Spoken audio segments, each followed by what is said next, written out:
Welcome RM Touch CCNA Practical Labs. In this lesson, we will learn how to make configuration BGP or Border Gateway Protocol configuration. Border Gateway Protocol is the primary protocol used for exchanging routing information between different autonomous systems on the internet. It's a path vector protocol that ensures efficient and scalable routing, allowing for complex policy-based decisions. If we talk about its advantages, scalability handles a vast number of routes efficiently, control enables custom routing process, loop prevention maintains stable routing without loops, redundancy offers alternative routes for reliability and multiple paths, supports load balancing and fault tolerance. In essence, BGP is a vital for the stability and functionality of the global internet, enabling seamless communication across different networks. As you see in our topology consists of three routers, and every router has a different autonomous number. So in this interface, we will use this IP address, and also this interface will use this IP address, and this last router will use this IP address. Okay. To start in our configuration, first we will configure IP addresses to the routers and hosts. So we will start in this router. Okay. Now enable config. Let me check the interface.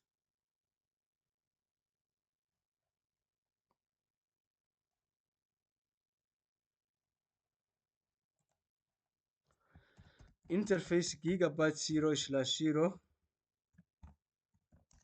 IP address 192.168.10.1 255.255.255.0 no shutdown. Come this another interface serial 030, and we will assign this IP address. In this interface we will give 20.20.20.1, but this another interface it will be 20.2. Interface serial 030 IP address 20.20.20.1 255.255.255.252 because it's /30. Okay, come this another interface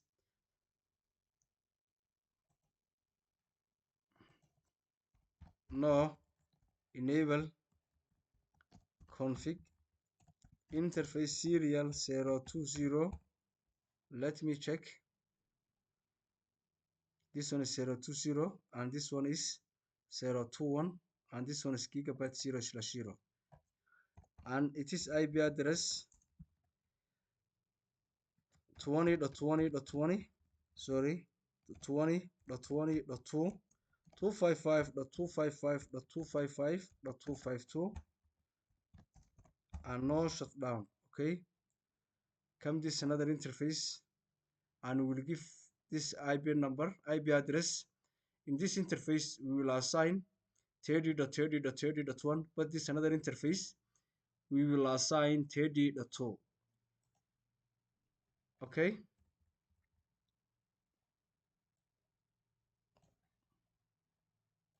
sorry,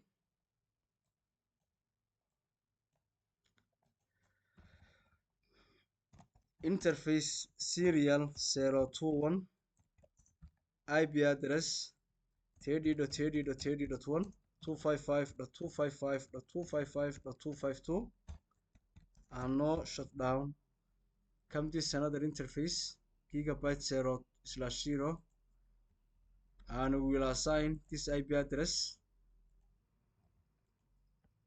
interface gigabyte 0/0 IP address 192.168.20.1 255.255.255.252 dot 0 and no shutdown.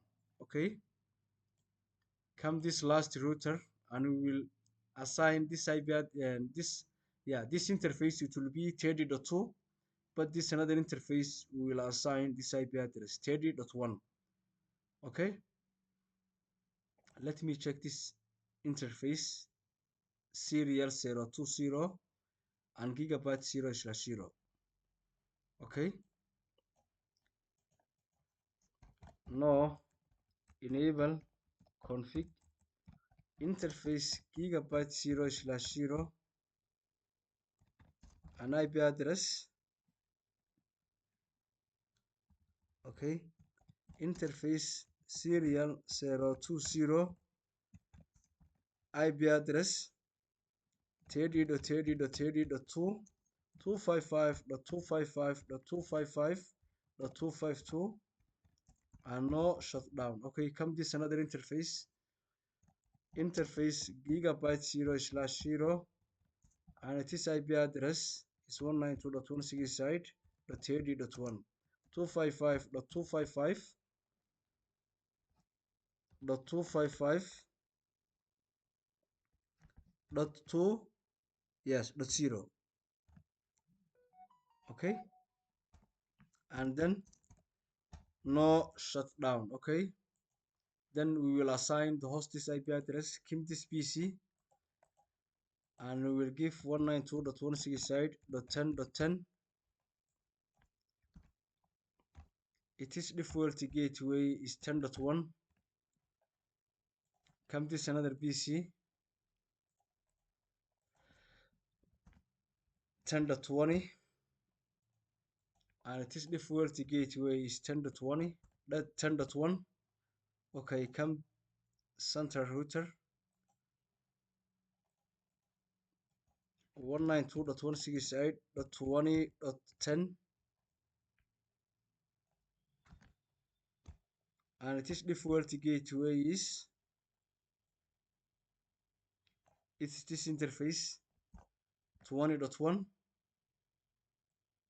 Okay, come this another PC 20.20 and its default gateway is 20.1. Come last router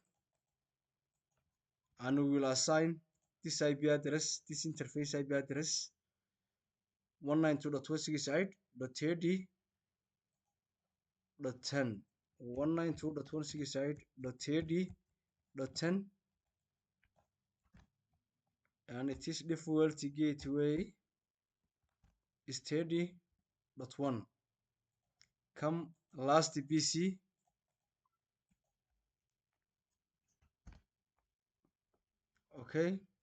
30.20 and its default gateway is 30.1. Now we finish for the configuring IP addresses to the routers and hosts. And in our next step, we will configure BGP specify neighbor with ASN and advertise the directly connected networks. So to start in our BGP configuration, so we will use this autonomous number 30, and we will tell this neighbor of this router. So click this router and then exit, and then you will write router BGP. What is the autonomous number of this router? It is 30. Okay, router BGP 30. Okay, BGP router ID 1.1.1.1 and then neighbor. What is the neighbor of this interface? Okay, the neighbor of this one is the interface is the IP address of this interface. And what's the IP address of this interface? It is 20.20.20.2. 20.20.20.20.2. Okay, and next step we will make a remote as we will connect remote as this autonomous number in the central router 40 40, and then you will advertise these two networks, this IP address and this IP address 20.20.20.0 and 192.168.10.0. Then network 20.20.20.0 and the mask is 255.255.255.252. Okay, come this another IP address 192.168.10.0 and its mask is 255.255.255.0 and then save your configuration. Now we finish this router for the configuring BGP. So okay, come this router, then this router will return because it's the central router. In our next router that we will make the configuring, it will be in this one. So first we make in this one, and the second one we will make the configuration this one BGP, and the last router that we make for the configuration is the central router because they are neighboring, and it is the router that connects all this area. So this one we will configure in the last one. Okay, come this router and then exit router BGP. What is the autonomous number in this router? It is 50. Okay, what is the BGP router ID? It is 2.2.2.2.2. And then we will configure the neighbor. What is the interface or the IP address in the next hop? Okay, it is the IP address of this interface. Okay, what's the IP address of this interface? It is 30.30.30.1.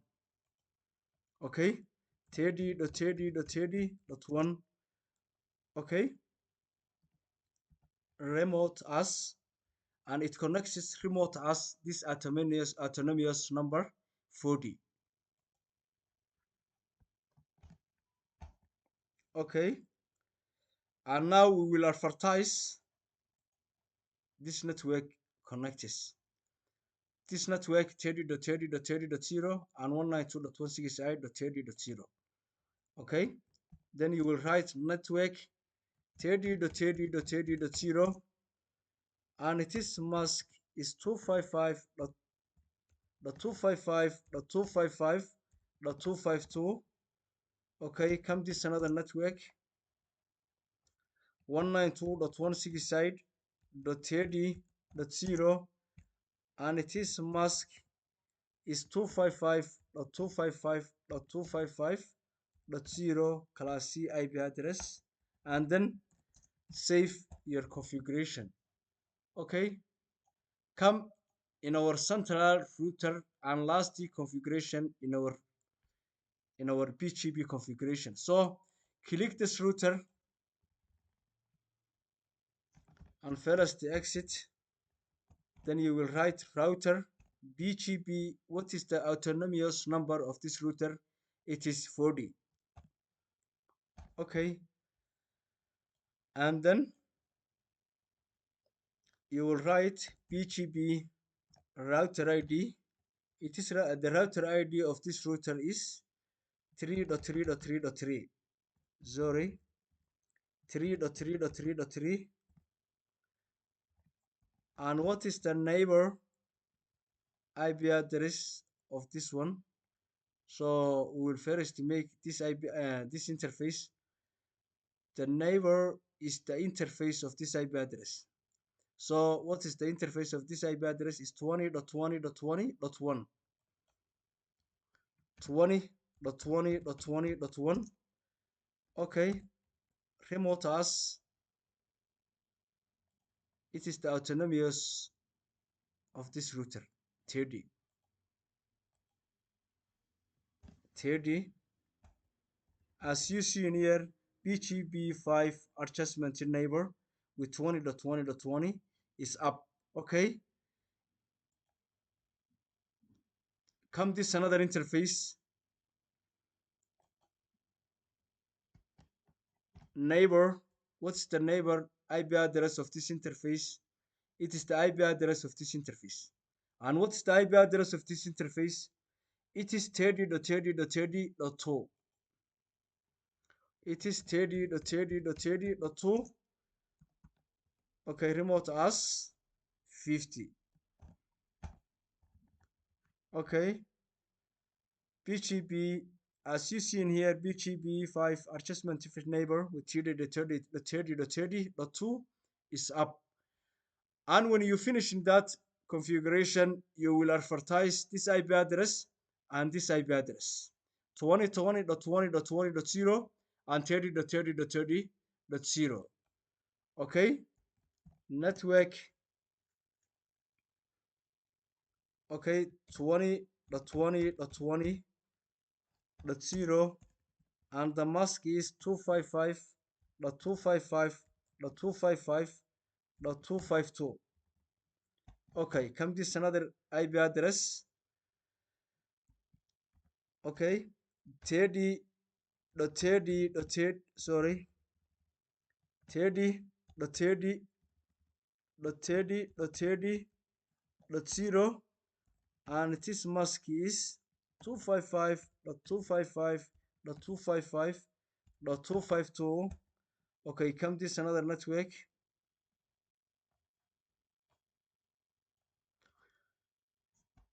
Network 192.16 side dot 20.0 255.255.255.0. Sorry, network 192.16 side dot 20.0 and the mask is 255.255.255.0 and save your configuration. Okay, now we will check do show IP BGP neighbor. Okay,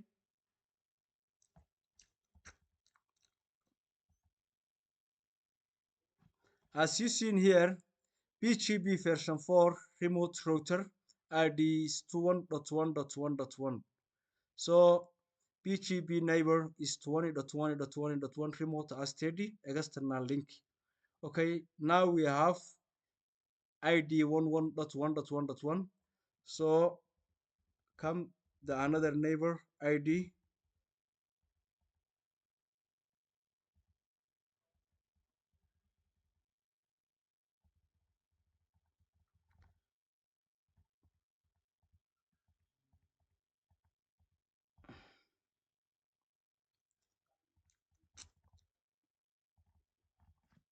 Okay, let me check in here.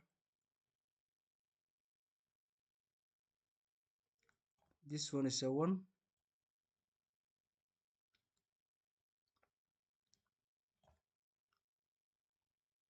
Okay,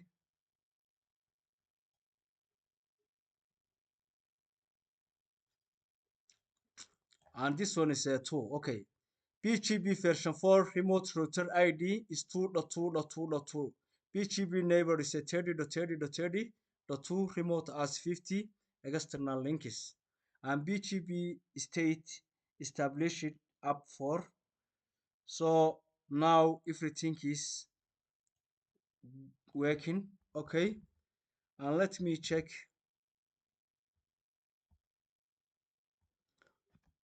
Do show IB BGP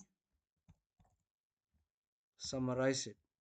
Okay, as you see in here, the neighbor is 20.20.20.1 and 30.30.30.2. So,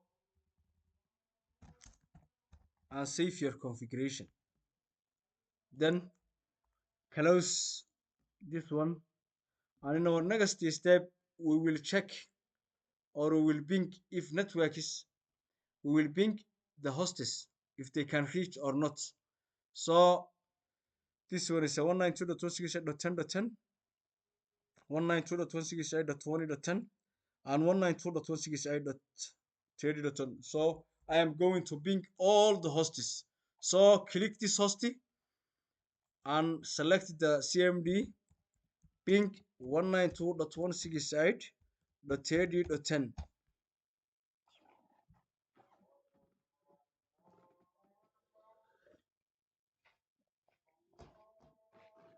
As you see in here, in our network is working, and then I will ping 192.168.30.20.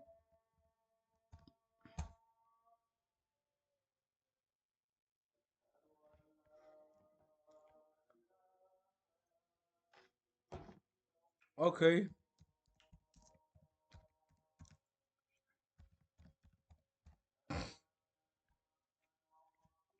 as you see in here, in our network is working and can reach and can talk to each other. So I'm going to send message this network as you see in here is successful, and I am going this PC to send a message in this PC and also is successful.